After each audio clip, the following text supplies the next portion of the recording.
Dekat rumah saya memang ada tanam macam-macam pokok buah. Nak pokok cepat besar dan berbuah lebat, memang kena rajin potong dan trim dahan. Tapi saya kerja jauh, jarang ada di rumah.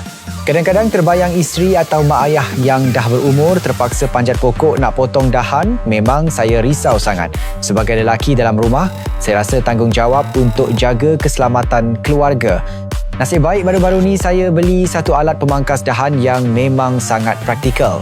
Batangnya boleh dipanjangkan sampai 5 meter. Bilah pemotong pula guna besi keluri Jepun yang sangat tajam, tak berkarat, tak sumbing walaupun guna lama. Batang pula dibuat daripada alloy aluminium, jadi ringan tapi kukuh sangat. Isteri dan mak ayah pun boleh guna lama tanpa rasa lenguh. Nak potong dahan sebesar 3 cm pun senang je, tekan sikit terus putus. Cuma satu je saya menyesal, kenapa tak beli awal-awal? Tapi nasib juga sebab saya beli masa promosi, diskaun 70% dan siap penghantaran percuma ke seluruh Malaysia. Saya duduk di Sarawak tapi barang sampai sangat cepat. Kalau anda pun ada tanam pokok buah atau pokok hiasan kat rumah, saya memang syorkan tekan butang beli sekarang dan tengok info lanjut. Memang berbaloi.